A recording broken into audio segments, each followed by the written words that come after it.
things I want to say is that, if it's fun to do with other people on a bike, the club wants you to do it as an organized club ride. I mean, that's just like the top level message. We really welcome all different kinds of ride concepts, all different kinds of riding styles and ways of doing it. And it needs to be safe, it needs to be fun, it needs to be consistent with the club's code of conduct, which is that we don't abuse or mistreat each other. And really, we don't want riders coming away with a negative ride experience, although there are cases when that really just can't be helped. It happens. Weather happens when someone gets hurt, people have to, it's a change in plans. Um, but really, we want to support and encourage people to do anything they think is fun on the bike. And we have so many examples going now. So this is our agenda: NYCC ride experience and before the ride, um, riding style.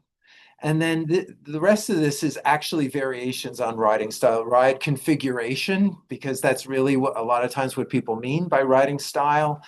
Ride roles, which again will shape how you ride. There's just a whole bunch of other things that we'll spend 15 minutes on, and then we'll spend 15 minutes in Q&A.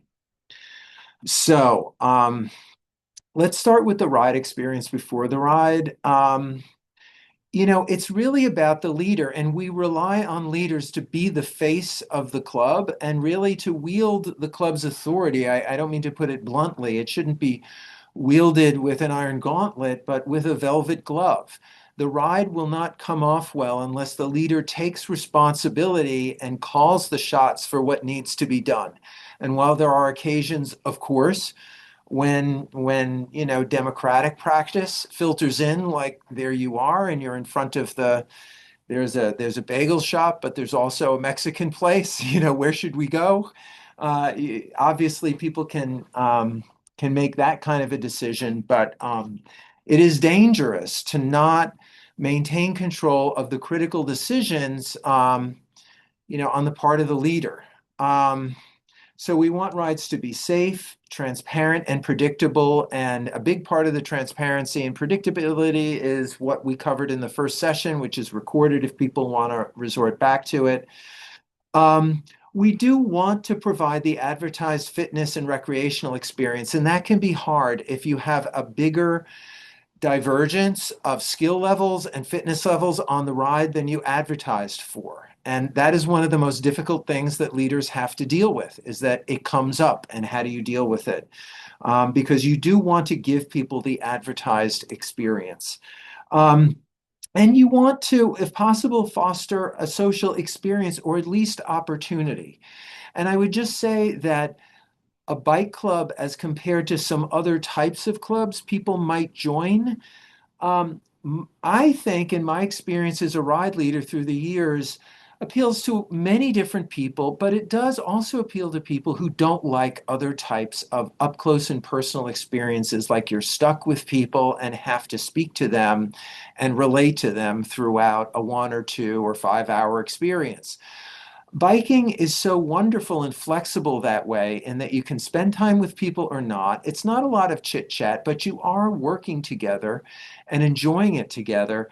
So I definitely have riders who have been riding mates who've been with me for several seasons and through the years who are not particularly sociable people. I'm not saying they're grumpy or nasty. But this is actually one of the few kinds of group experiences that has enough control that doesn't feel awkward to them, where they can decide to modulate how social or not social it should be.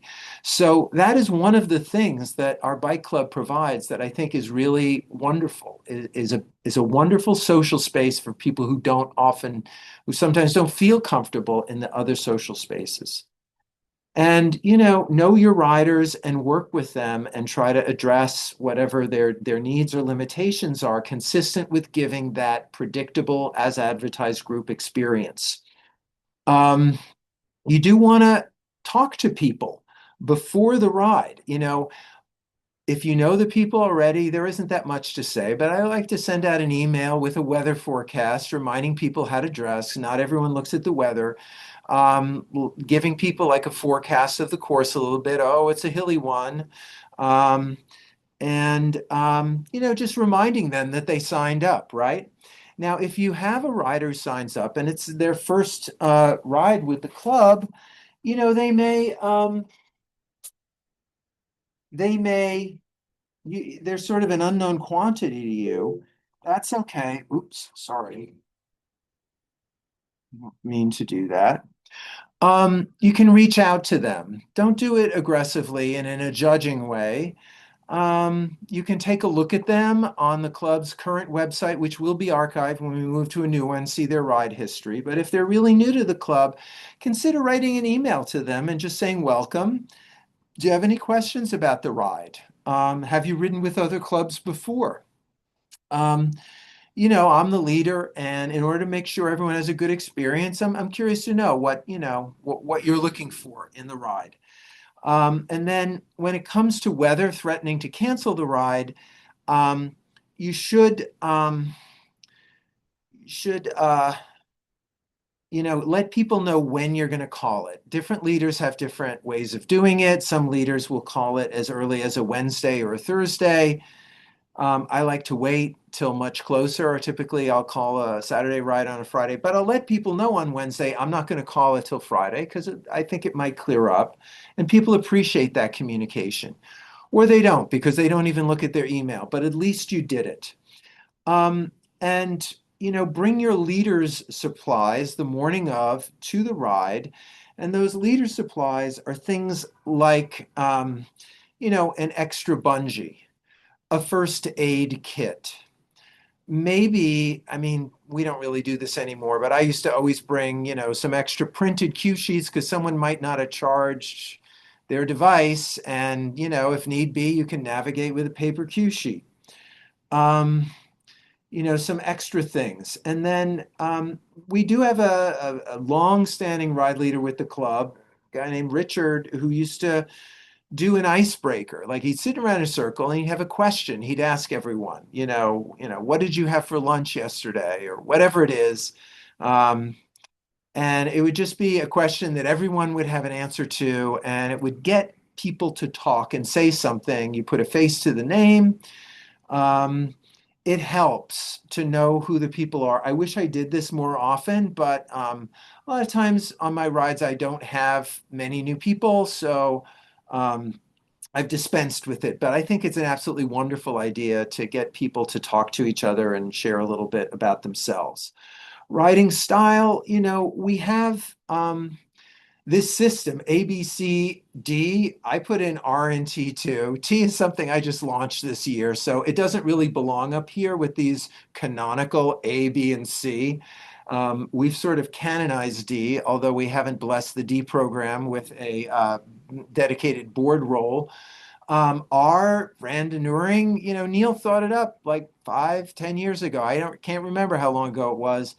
But he said he was specializing in longer and more interesting rides. And, with T, I'm trying to introduce more multi-day tours. And I have a few that I'm planned doing this summer, one of which will include Sheila. Take a look at them.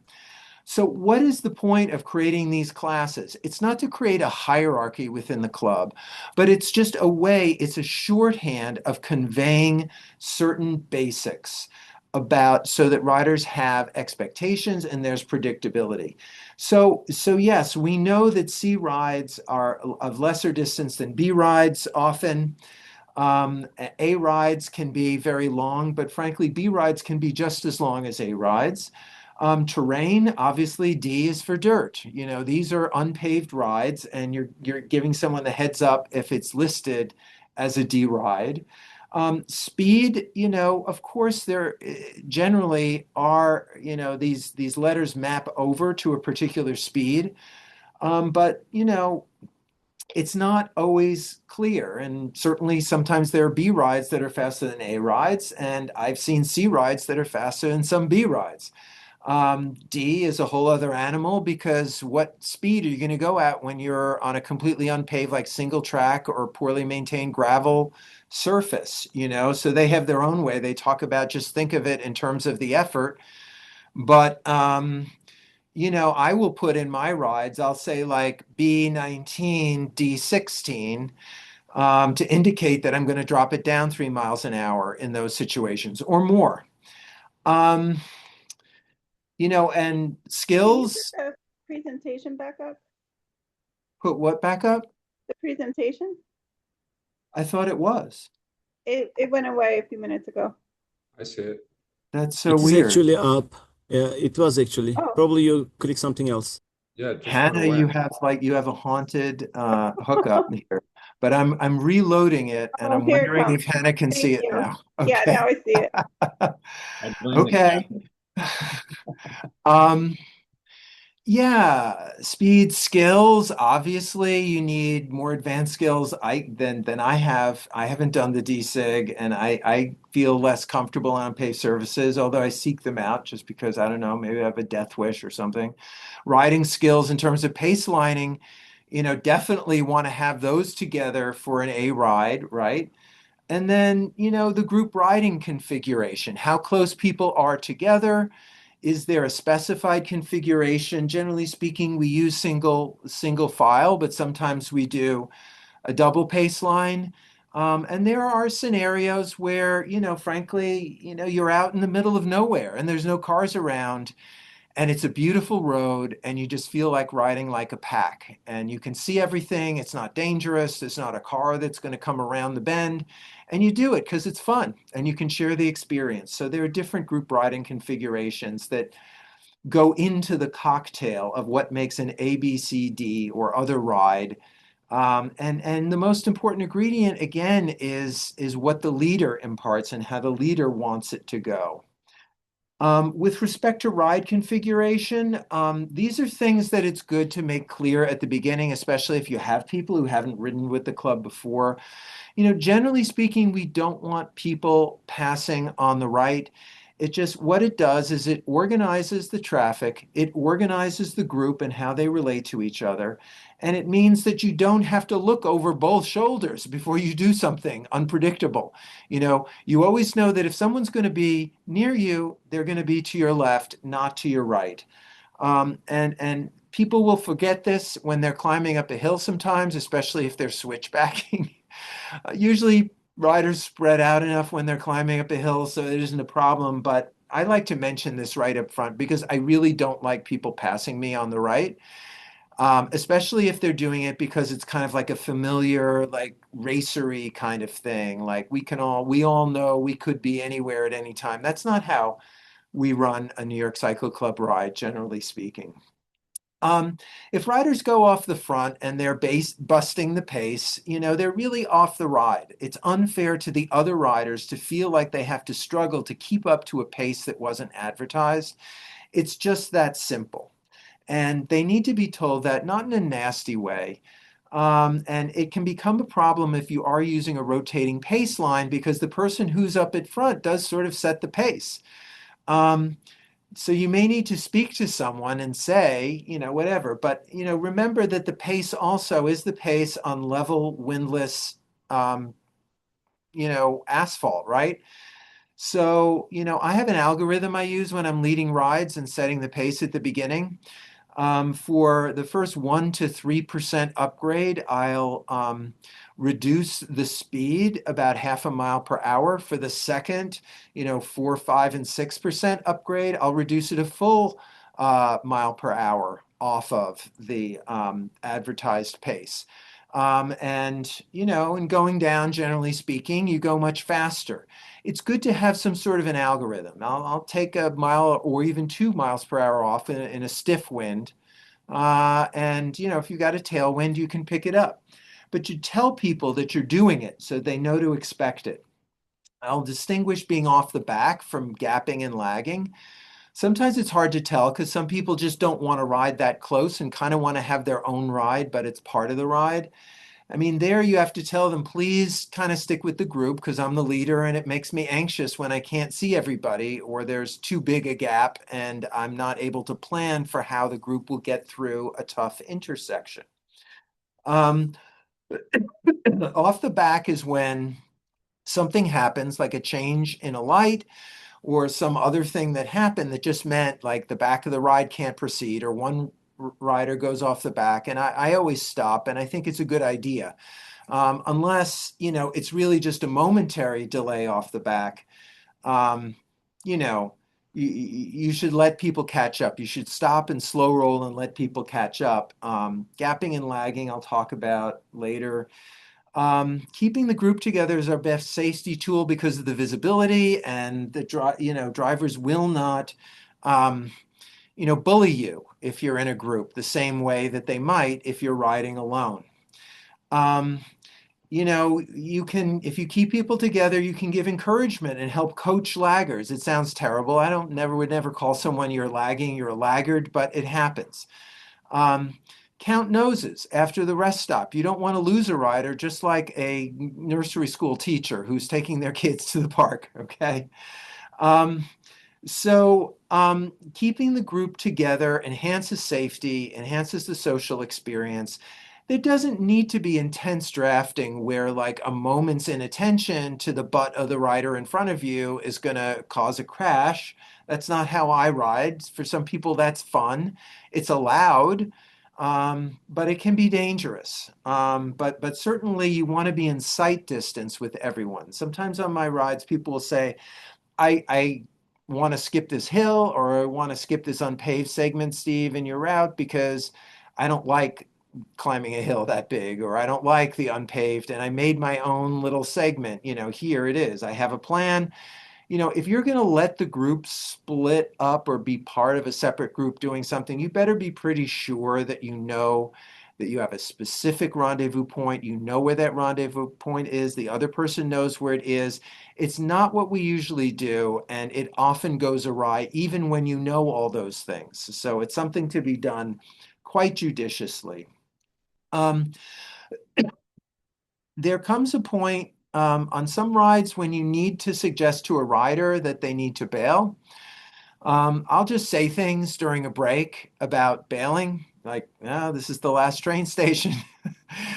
Just like seemingly to no one. You don't want to embarrass people. You don't want them to feel like they're being kicked off the ride.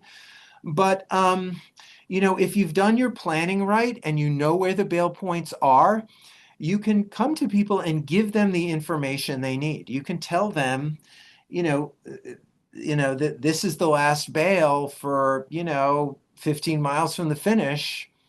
That's how it is. And, maybe just come to say, how you feeling? Looks like you're having a hard time keeping up.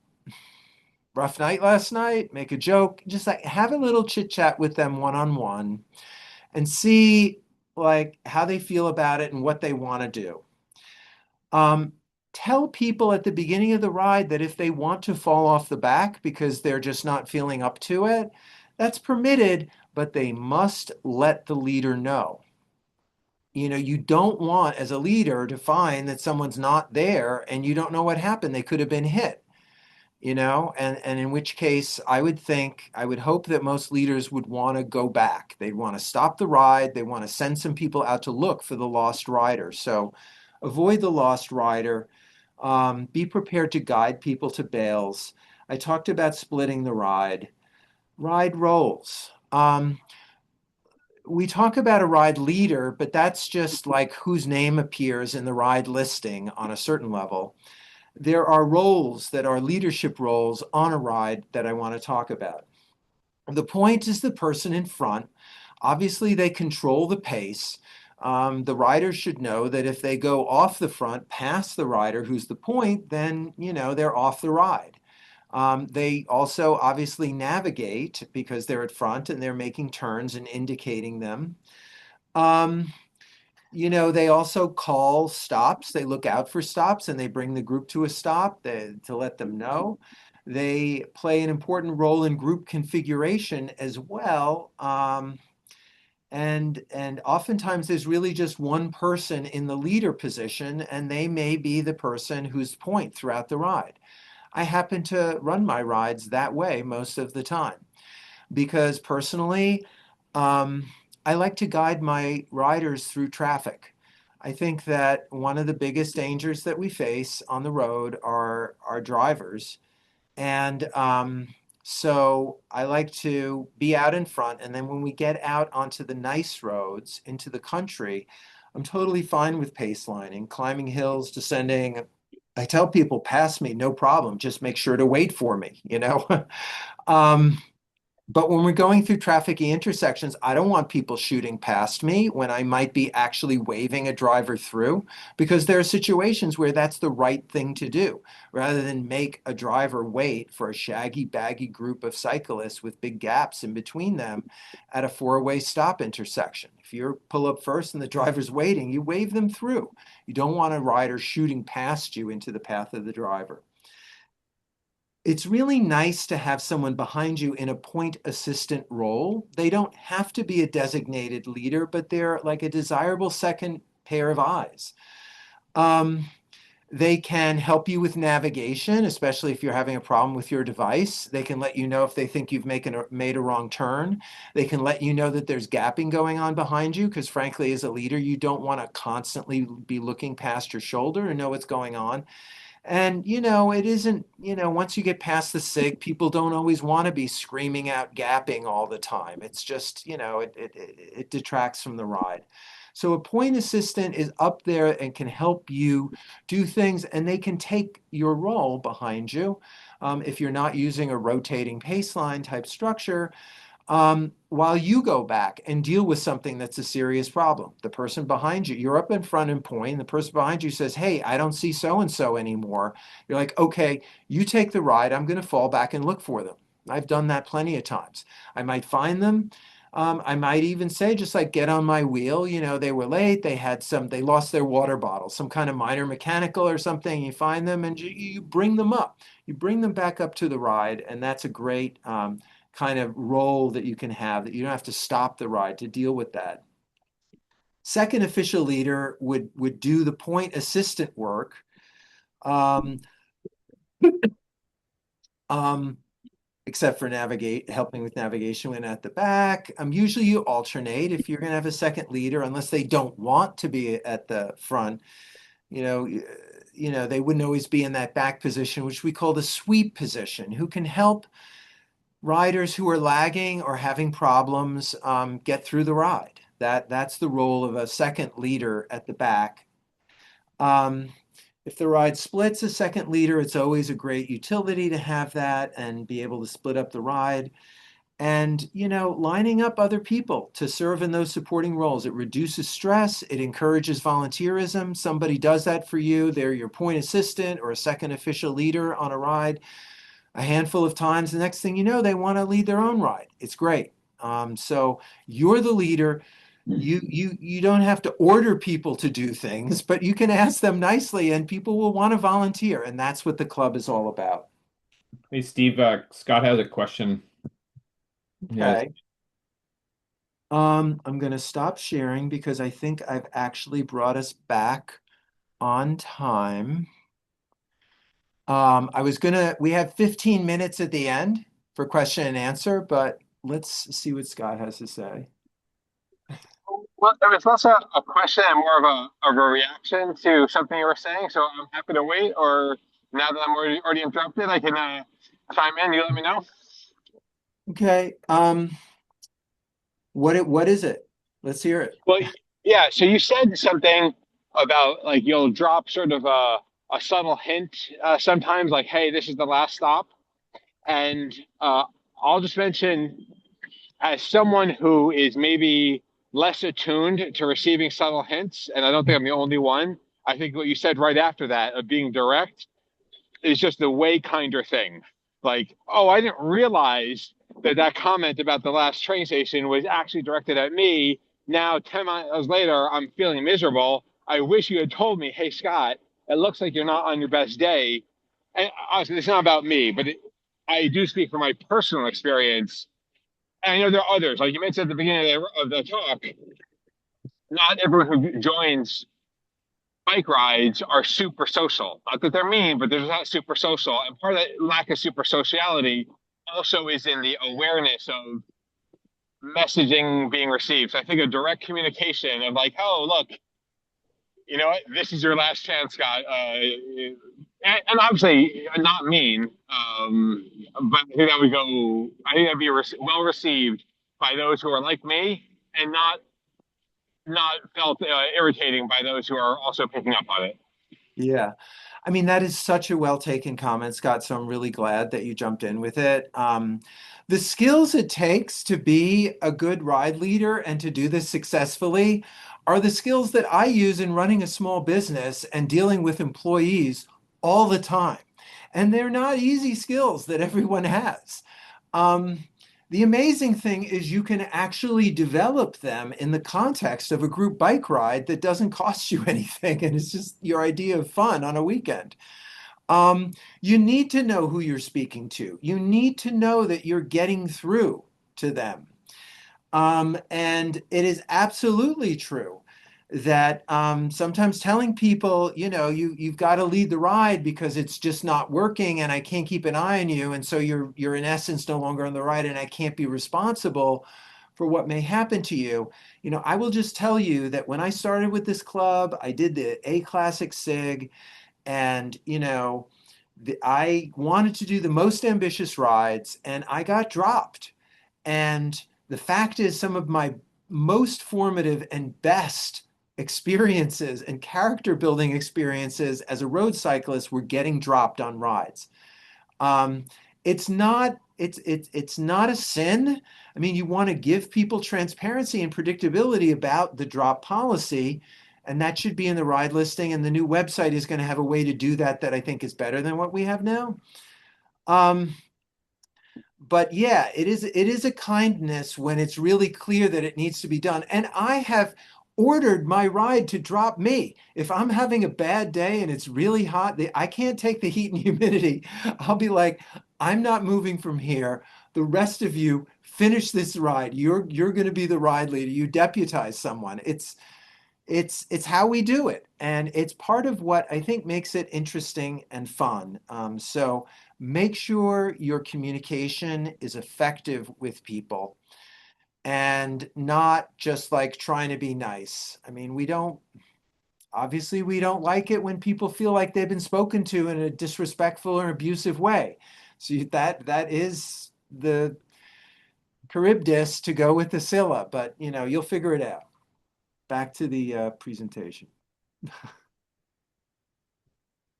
Um, yeah, other stuff. So you have to be prepared for detours that are unexpected, people who get injured, which may necessitate pairing a rider with them to escort them, to the hospital or to wait with them, depending on the circumstances.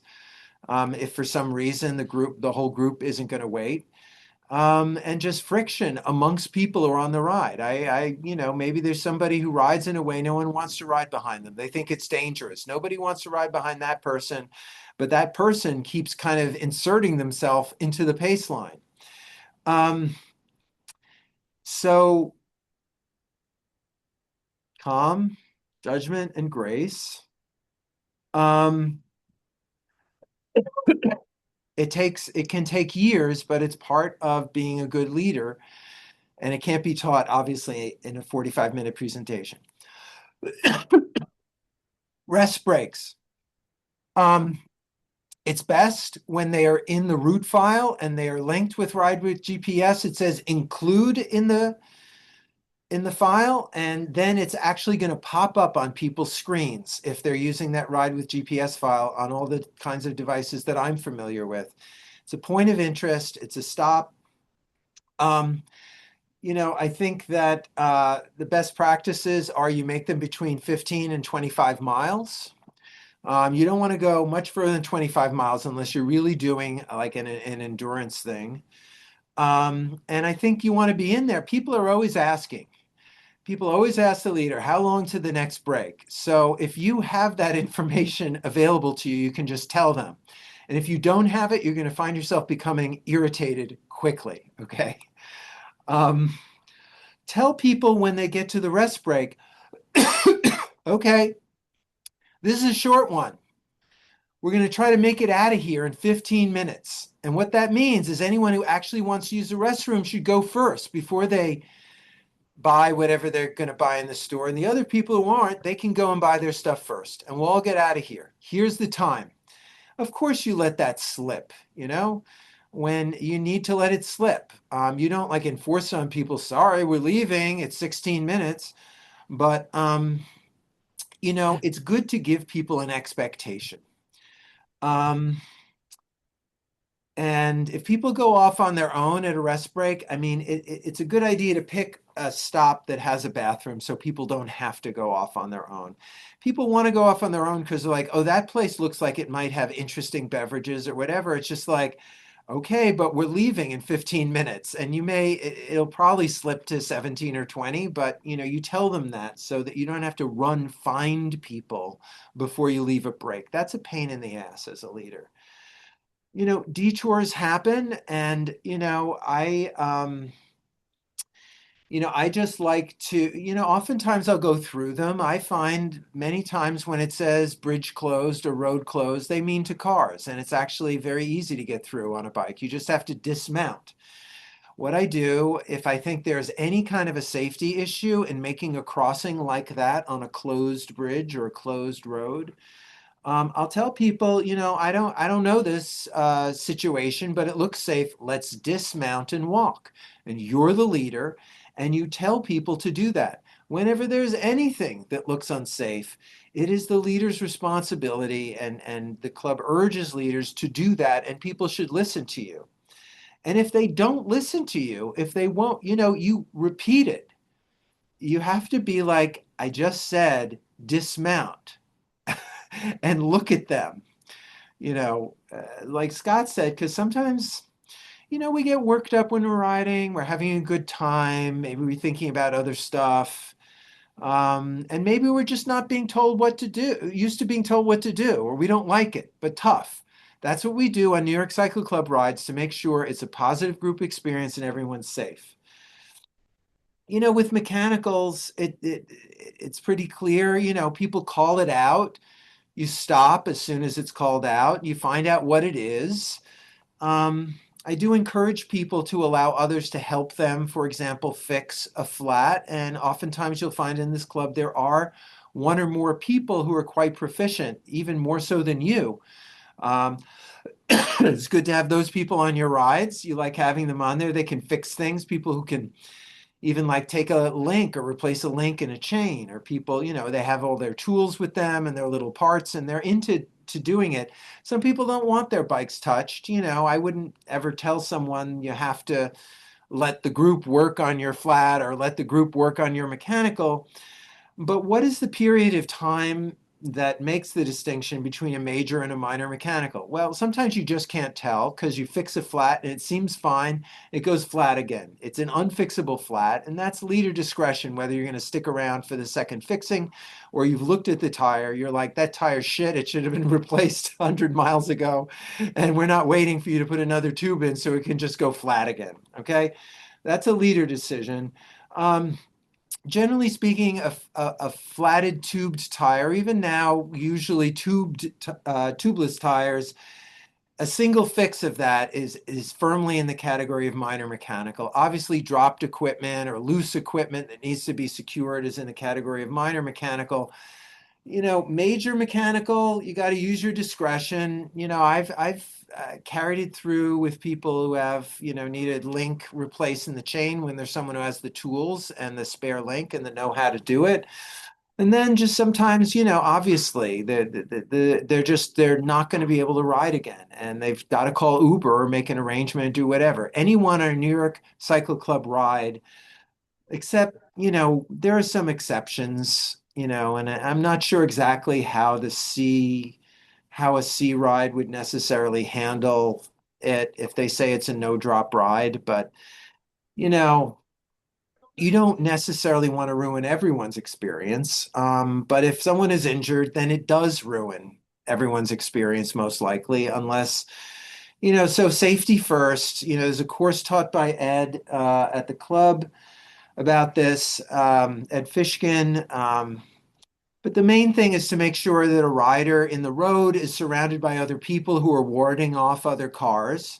You don't move the rider who might have a neck injury. Um, and you get medical attention there if it appears to be indicated, if you're not sure. And there does need to be an incident report back to me as the VP of rides. Someone got hurt on a ride. So some people say they want to handle it themselves. They're the kinds of things where people might, maybe they're taking a turn and they take it too aggressive and they wipe out and they get some road rash on their hip or their leg or their elbow. Someone has a first aid kit, hopefully you, and they just want to go on. I mean, I let people make those decisions on their own. I did one time and I found out somebody had a fracture. You know, um, that was that person. Our club is not a nanny state. So we're not gonna tell a rider that they can't continue with the ride if they have an injury that's been dealt with on the spot. Um, but remember that people who are injured are in shock. They have a cascade of endorphins and adrenaline that are going through their body that are released as a result of the trauma. And they are not in a good position to assess how severely or mildly they may be injured. So you definitely want to take the time to find out and assess and err on the side of safety, err on the side of bringing authorities to the scene. Um, a rider can say it's okay. They're in an ambulance, they're going to the hospital, let's say like a fractured clavicle. They don't have to be escorted. If the rider's not conscious, I would definitely ask a rider to volunteer to ride with that person to the hospital. And if it wasn't, if no one volunteered, I'd do it myself and just send the ride off because I don't think it's a good idea to send someone off who's unconscious without someone from the ride who can act for them and help them get in touch with their emergency contact, right? So that they can. So the person who goes with the rider, we can contact the emergency contact. That's probably done at the scene, but that hasn't happened to me. I'm so glad. Problem riders. I want to celebrate diversity here. They come in so many flavors. What is a problem rider? I mean, maybe they're just a rider who doesn't like riding the way you do. Maybe they're a rider who just learned a different way of riding. Um, but when there's friction in a group, sometimes you need to take a hand and say to that rider who everyone feels like they're overlapping wheels, that they're doing things that aren't being safe. Maybe they're kind of glomming on to someone who it seems like they want to be friends with, and that person doesn't really want to deal with them. The leader should step in that situation and say, we're having an issue riding together, and I'm not sure this is going to work out, and you should consider leaving the ride, or I don't feel safe, or other people on the ride don't feel safe. And this ride, you're not riding in the way that we advertised the ride would go in the NYCC style, which generally speaking is single file without overlapping wheels, passing on the left, not on the right. And certainly, not busting the pace or you're off the ride, or keeping up with the pace or you're off the ride. It's not rocket science.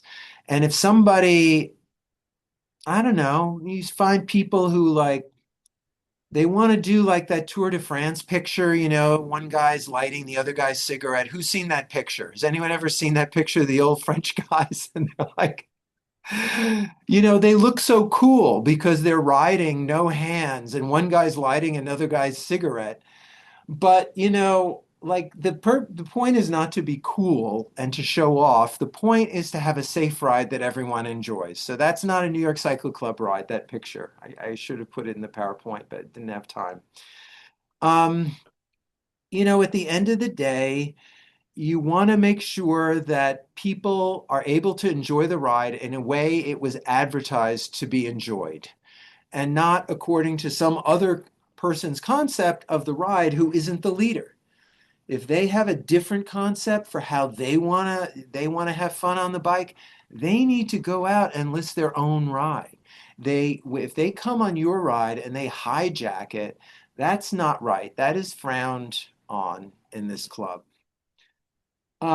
Post-ride celebration, you don't want to pressure people to drink alcohol, but it is nice to get together and have a social experience afterwards. You certainly want to end the ride before anyone starts using alcohol. Um, it's you know, it's just a bad scene. I don't know that the club has ever had a problem with, being liable for encouraging drinking or running a ride where everyone's drunk, or doing like bike ride pub crawl, which is maybe an idea of how to have fun on a bike with others. Um, but it wouldn't be an organized ride that the club would do, right? So the ride ends at the pub door. Just a little note, I did have a rider rides with me occasionally, and he likes to smoke pot. He'll smoke it on the rest breaks. Um, he's not smoking in jurisdictions where it's illegal. There's very few people, I've never seen smoking on a ride. You would never expect to see a cigarette smoker on a club ride. Um, I just felt like it was okay. And my personal view is like it doesn't present the same problems of, that being drunk on a ride does. That was my discretion as a leader. And, I spoke to some of the other people on the ride. They thought it was okay too. They thought the person was behaving properly. And so we just did it. So like anything could happen on a ride. That's the moral of that story. Um, so that's just it. Good ride leading builds a club, builds community. It builds you as a leader, and it builds these leadership skills, which are not easy and which not everyone has. Um, and you don't necessarily have to have them in order to enjoy leading rides for NYCC. But if you lead enough rides, chances are you will develop them. And that's one of the really awesome things about leading club rides. And I'll leave you with that before we go on to this Q&A.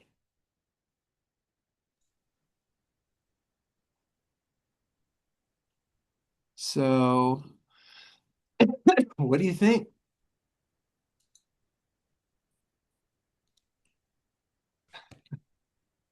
I have a question, if that's okay. Um, Okay. I guess this is time. I apologize for not remembering all the details about waivers of liability and whatnot. Was it a function of joining the club in the first place? Do you have to do it for each ride? But I remember seeing some waiver forms, and that's one of the things that concerns me most about being a leader.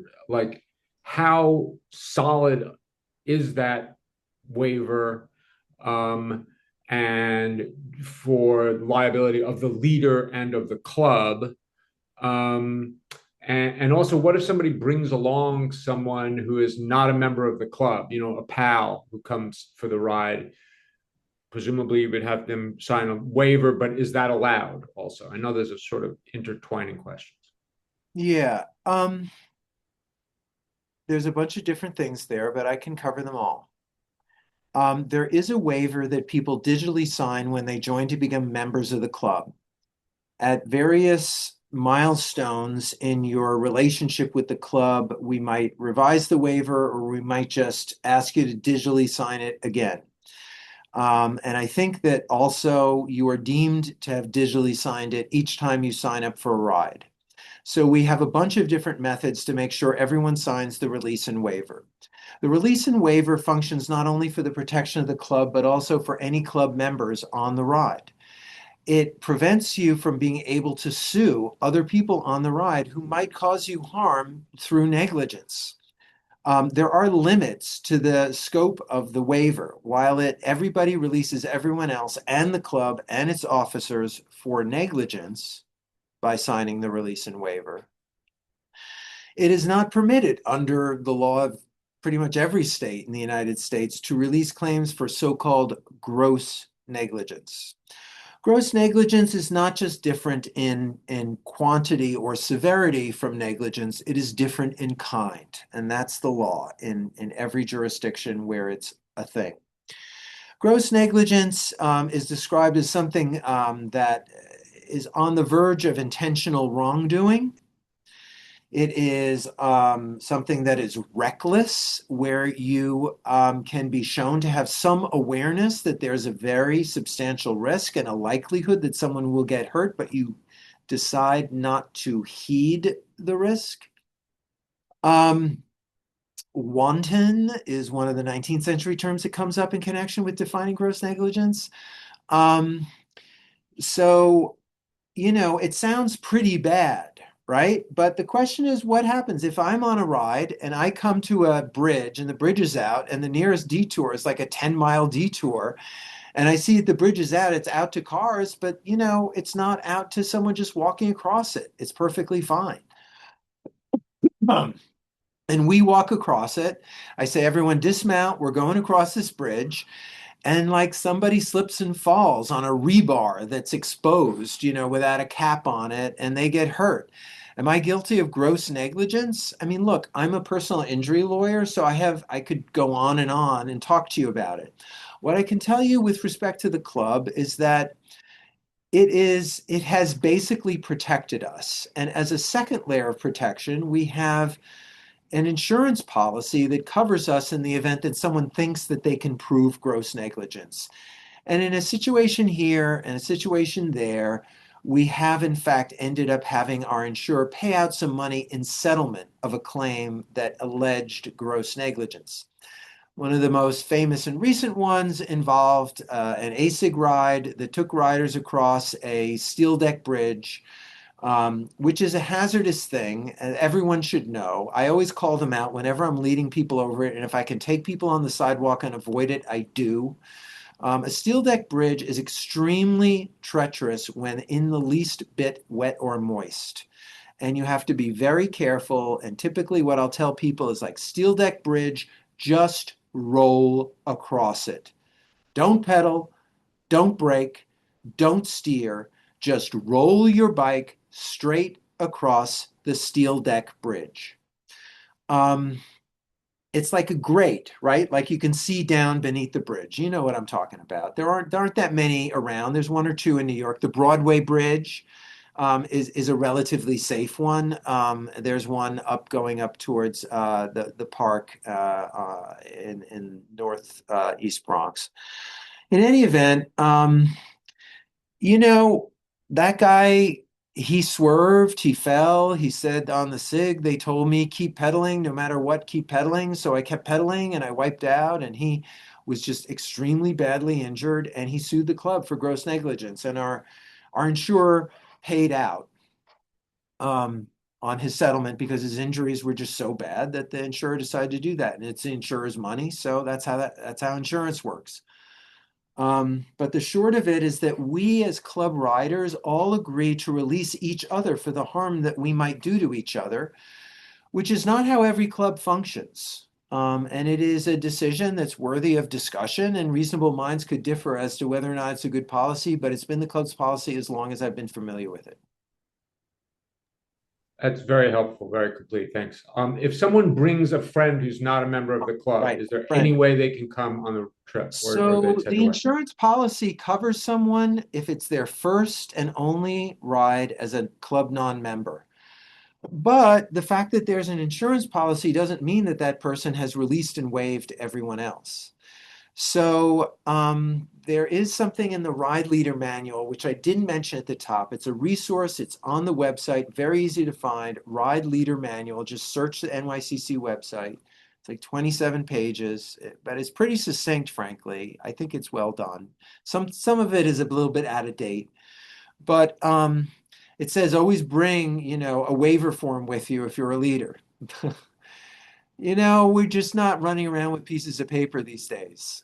So how do we deal with it? We deal with it. Any other questions? Thanks. Yeah, I got sorry, I don't know if you had Sure. So I know with the D-Sig that they periodically they go on to things that are a bit more adventurous than just gravel roads, like single track or unknown stuff. And I know that NYCC is a predominantly road club.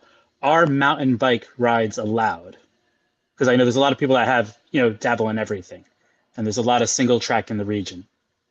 Yeah, it's interesting. Our insurer requires that if the number of rides the club runs, if a certain percentage of those rides are mountain bike rides, if it goes above that threshold, we're going to have to pay more for insurance. But there's no way on earth we would ever hit it. It's like 30, 40%. So it still covers us. And, you know, I mean, I think that an adventure style ride, I mean, if I had to be totally honest with the people on this call, that's what I think of as my rides. Well, I that's do, why, like, I some of ride on the. all different surfaces. I do stuff that sometimes people say I'm trespassing, but I have my idea that I don't think I'm trespassing and I think it's okay. I'll go over that bridge that says bridge out or, don't go over the bridge because it looks 100% safe. I'll do that stuff. And I'm sure that that goes on in other rides. I don't think I'm the only person who does that. We don't talk about it that much, but we haven't had a problem with it. And we're more concerned with trying to promote group rides and deliver that awesome group riding experience than we are trying to make sure that we don't do something wrong on some ride. Got it. And then here's a follow-up question. I don't know if you ever had this one. If I wanted to lead a ride, like as a mountain bike ride, would that be then listed as a D ride because it'd Um, be dirt? yeah, I mean, the listing of the rides. So the reason it matters what letter you pick is that we have a system.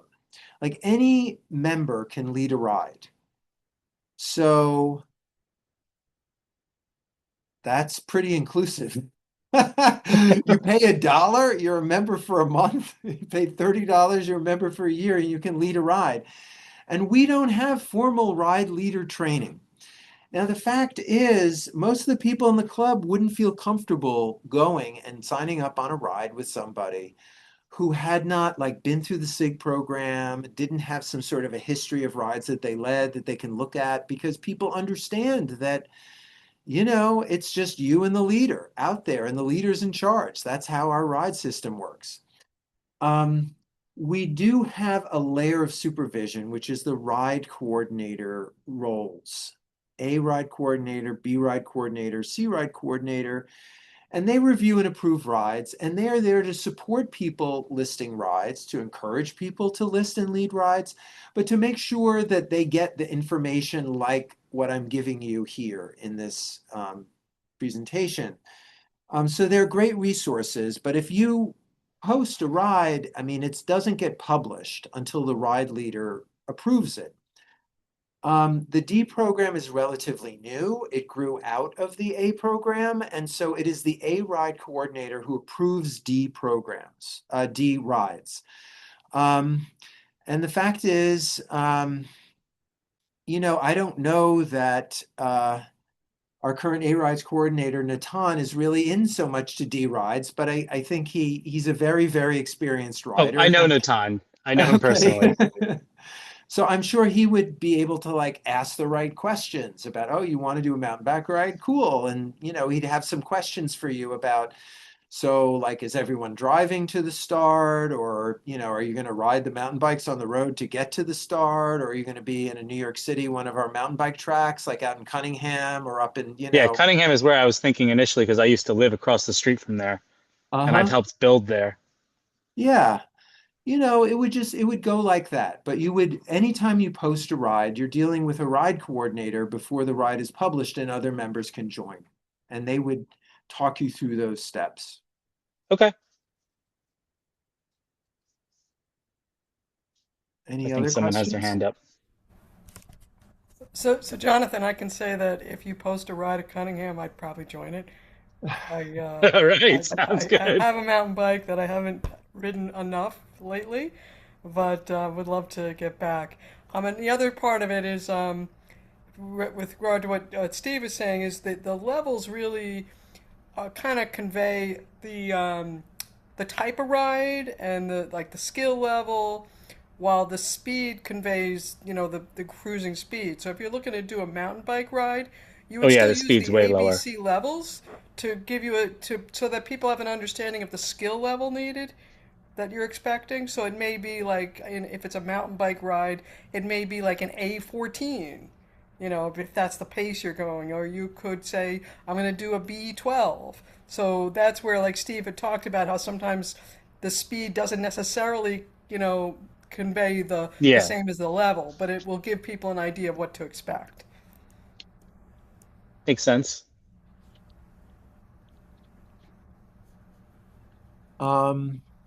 Okay, so it was Sheila who had her hand up. I'm sorry I didn't call on you, but I was thinking of you as being in charge of that, Sheila. Um, Oh, good. any other thoughts? Any other questions in the last few minutes we have in the presentation? I have a question. You had mentioned something about difficult riders. Is there a policy regarding riders who routinely do not listen to leaders? I'm sure it has come up at some point, a rider that just feels that they routinely know better, regardless of who they're riding with. So I was wondering Um, if the club has a policy on that. yeah, I mean, the club has a code of conduct that's pretty lengthy.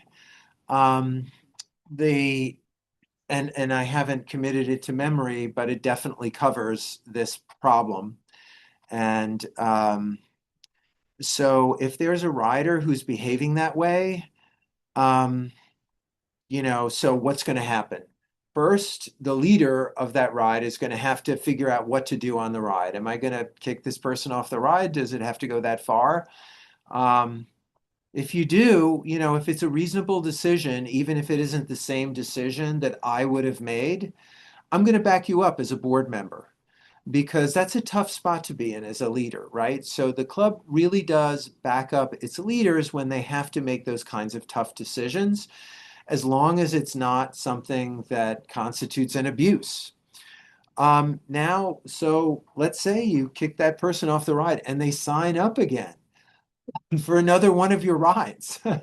Maybe it's because they don't think it's a big deal. They're not like trying to make your life miserable. They just didn't get the message. Um, you know, you should talk to a board member about that because if someone, use the word routine, certainly if it reached the point of being routine that someone was coming and disrupting rides, the board of the club has a member relations committee that I think is composed of board members and occasionally some others that would take action against that person, including warning them they'd be kicked out of the club if they didn't change their ways, and if they didn't change their ways, kicking them out of the club. That would happen. It's been done. All right, thank you. Sure.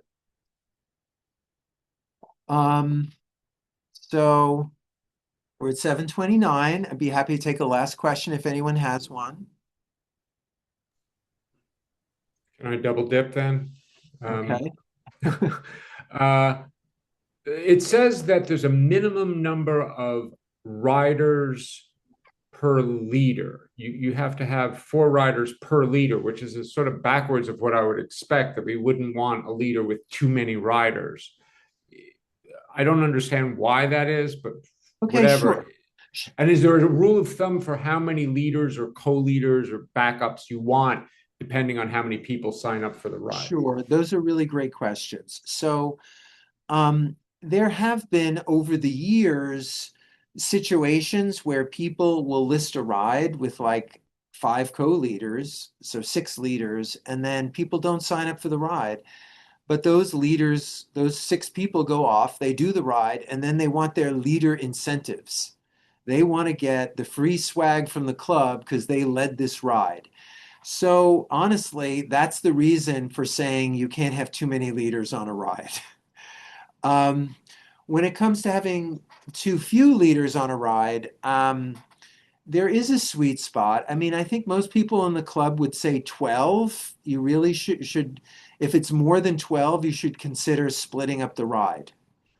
I do also want to say, because I didn't say it before, some of the most fun rides I've had is when really just one or two other people signed up with me and we went and we rode as a group of two or three or four. Um, do not feel bad if there's not a lot of people on the ride. Those can be absolutely great.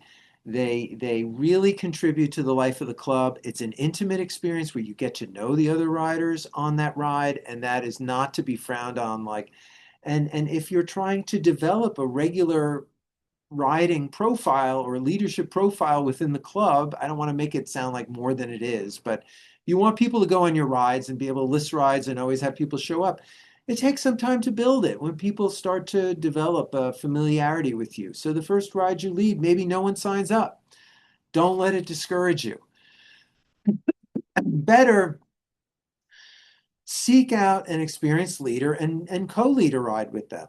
Most of the leaders in the club are happy to do it. I certainly am happy to do it with people who are comfortable riding in my pace and style.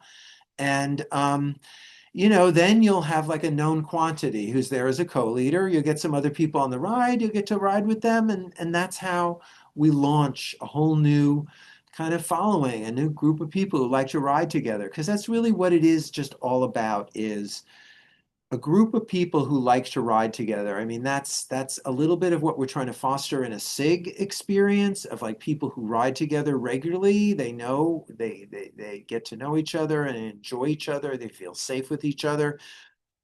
You may have done the SIG, or maybe you don't want to do the SIG.